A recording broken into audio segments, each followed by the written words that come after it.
What's up, guys? So today is gonna be a little bit different than normal vlog. I am going to do something totally new. I'm going to teach you guys how I edit my videos using Snapseed for Instagram. Now, if you don't already know, Instagram is a social media for sharing pictures. And if you are interested, my Instagram username is dcmedia619. So let's jump into it. And I am using the Galaxy S8 to edit my pictures. However, Snapseed is available on iOS and any other platform you can think of. So I got me this picture about 3-4 years ago in San Francisco, and I thought it would be a great picture to use for editing. And the first thing I always do is, after you've selected your picture, is tune the image. Now, I don't want to hide any features that are already on this picture, so I just going to bring them out a little bit. So I usually go with brightness as the first thing and bring that up a little bit. The next thing I do is contrast. I want it a little bit darker on the shady part, so I always bring the contrast up a little bit. And then saturation. Obviously I want to maintain the colors. I don't want to like make it too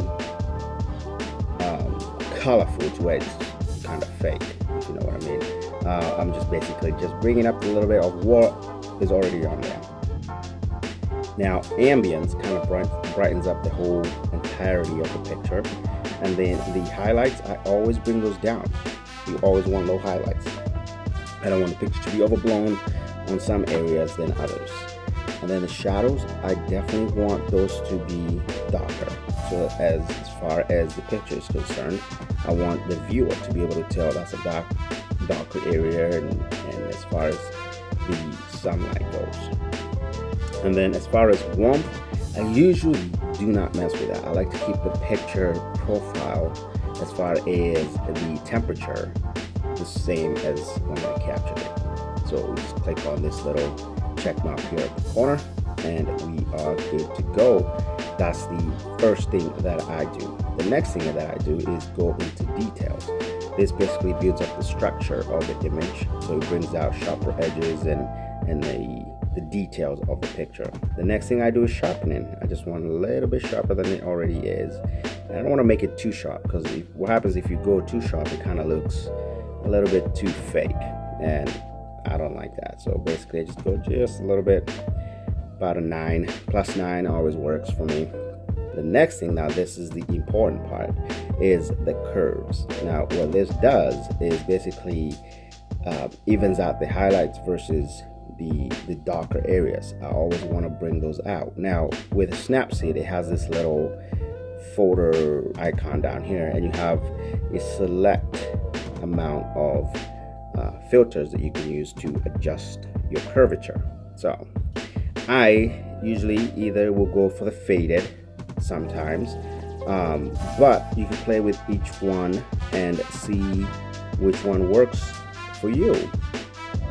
I personally kind of like that. It's more natural, more green looking, but you know, we keep going. You could find other things that fit your needs based on what you like. As you go down, it does kind of tend to get brighter, darker, in between. So usually I like I said, the N02 or the N01. The N02 is just a little bit brighter, which I like because it just shows that green in that and kind of makes the picture overall look more natural than anything else. So after we've done that, that's the picture, and you can tap on the glass to kind of see the before. That's what it looked like before, and that's what it looks like now, before and after. See, when you edit, all you want to do is enhance the things that are already on the picture itself. You do not want to go overboard and just start editing and adding filters and makes the picture look horrible. So anyways, the next thing I do is crop the picture. Now you can crop it any way you want to, but I personally prefer to do a 4:3 crop, simply because I can have a uniformity of all my pictures. But there's nothing wrong with picking 16:9, 7:5. It's just your personal preference. I personally like the 4:3 ratio. And then after I do all that, I go ahead and export the picture, and it goes into your gallery. And that is all that I do for my Instagram pictures. Now, I do want to say that you can definitely do this any which way you want to. These are just guidelines. It's a foundation. You can build on it. And if you liked this video, please don't forget to share it. If it helped you, don't forget to follow me on Instagram. My username is dcmedia619.